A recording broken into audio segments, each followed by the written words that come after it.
नमस्कार दोस्तों, आपका स्वागत है मेरे YouTube चैनल समथिंग समथिंग पर। जिस विषय पर आज चर्चा करने वाले हैं वो है उत्तराखंड के प्रमुख पकवानों में से एक, जी हाँ, माड़े। जैसे कि आप देख रहे हैं, ये हैं उदाल का दौन कहते हैं वैसे इन्हें हम। जंगल से लाया जाता है। यह पेड़ों की जड़ें होती है जिनके पत्ते बहुत बड़े बड़े होते हैं। पुराने समय से ही माड़ों को बनाने के लिए दौन का उपयोग किया गया है। आज की रेसिपी मेरी मम्मी द्वारा बनाई गई है। इसके लिए मेरी मम्मी ने इसे अच्छे से पीस लिया है। आपको दौन को अच्छे से पीस लेना है। तब तक हम जानते हैं कि माड़ों के लिए दौन की क्या ज़रूरत है। माड़े चावल से बनने वाली एक रेसिपी है जिसमें अगर दौन नहीं डालेंगे तो वो अक्सर टूट जाया करते हैं। हम दौन को सिलपट्टे पर पीस रहे हैं। अगर आप चाहें तो इसे मिक्सी में भी पीस सकते हैं, लेकिन आपको इसे बारीक पीसना है। जैसे आप देख रहे हैं, हम इसे कितनी देर तक पीस रहे हैं। दौन में कई सारे रेशे होते हैं। इससे बारीक पीसने से रेशे कम हो जाते हैं और खाने में भी स्वादिष्ट लगते हैं।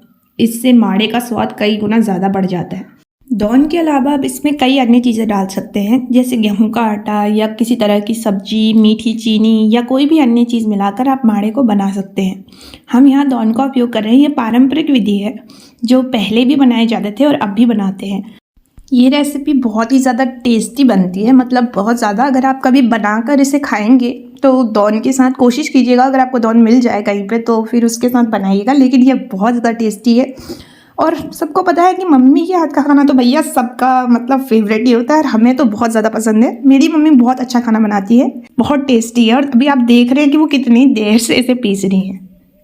दौन को पीसने के बाद आपको एक बर्तन में निकाल लेना है। बर्तन में निकालने के बाद इसे साइड रख दीजिए। अब हम जो करने वाले हैं वो है अगली प्रोसेस। इसके लिए आपको आटे को छान लेना है। ये चावल का आटा है। चावल का आटा आप किसी भी बर्तन में ले सकते हैं जिसमें आपकी सुविधा हो। उसके बाद हमने दौन को लेना है और चावल के आटे में मिला लेना है। उसके लिए आपको चावल का आटा लेकर उसमें दौन डालकर उसे अच्छे से मिलाना है। जब आप इसे मिलाना शुरू करें तो कोशिश कीजिए कि उसी के साथ पानी भी डालें। पानी डालकर आपको इसे अच्छे से मिलाना है। यह प्रोसेस थोड़ी सी हार्ड है। आपको इस आटे को बहुत देर तक मिलाना है, जब तक इसमें सारी गुठलियाँ अच्छे से साफ़ ना हो जाए। इसमें एक भी लम्स नहीं रहना चाहिए या गुठली नहीं बननी चाहिए, तब जाकर आप इस आटे को बना पाएंगे, वो भी प्रॉपर। और ये आटा ना ही ज़्यादा मोटा होता है और ना ही ज़्यादा पतला। ज़्यादा पतला करने से माड़े टूट जाएंगे और ज़्यादा मोटा करने से माड़े पकेंगे नहीं। बनाना आसान तो नहीं है, लेकिन अगर आप इसे कंटिन्यूसली बनाते रहेंगे और अगर आप पहाड़ी हैं तो यह आपके लिए एक आसान विधि हो सकती है। क्योंकि मेरे घर में तो भाई सबसे ज़्यादा रोटियों से भी ज़्यादा यही बनते हैं। जब भी मतलब कोई तीज त्योहार होता है तो सबसे ज़्यादा बनने वाली डिश है। ये चावल के आटे का मिश्रण आप देख रहे हैं। अब ये देखिए, आप ऊपर से दिखा रहे हैं हम आपको, ये बिल्कुल फ्लोइंग कंसिस्टेंसी का है। ये कहीं से भी ब्रेक नहीं हो रहा है, कहीं से टूट नहीं रहा है। आपको इस बात का ध्यान रखना है कि जब आप इसे ऊपर की तरफ उठाएं तो ये बिल्कुल भी ना टूटे, कहीं से भी नहीं टूटना चाहिए। ये प्रॉपर फ्लो होना चाहिए। इससे पता चलता है कि हमारा जो आटा है वो प्रॉपर तरीके से बन चुका है। जी हाँ, अब हमारा बैटर रेडी है। अब इसके लिए आपको किसी भी गैस पर या चूल्हे पे आपने तवा चढ़ा लेना है और साथ में घी और एक पन्या, जिसे आपके वहाँ करछी कहा जाता है, उसे रख लेना है। घी को तवे पर अच्छे से फैलाइए, क्योंकि ये माड़े हैं तो चिपक सकते हैं, इसीलिए नॉन स्टिक के तवा हो तो वो भी यूज़ कर सकते हैं, वो आपकी इच्छा पर है।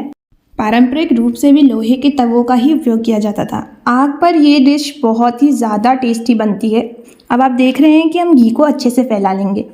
इसके बाद आपने तवे पर माड़े के मिश्रण को डालना है। माड़े के मिश्रण को डालकर उसे अच्छे से फैला लीजिए। अच्छे से फैलाने के बाद आप ये ध्यान रखिएगा कि तवे पर आंच बराबर लगनी चाहिए, क्योंकि अगर आप आग में बना रहे हैं तो आंच बराबर लगना बहुत आवश्यक है, वरना कहीं से माड़े पकेंगे और कहीं से कच्चे रह जाएंगे। माड़े को अच्छे से फैलाने के बाद आपने ये ध्यान रखना है कि माड़े अच्छी तरह से पके, बीच में कच्चा न रहे। इसके लिए आपको तवे को उठाकर उसे चारों तरफ धीरे धीरे घुमाना है। माड़े के मिश्रण को तवे पर धीरे धीरे फैलाइए ताकि बीच में माड़ा कच्चा न रहे और मोटा ना हो।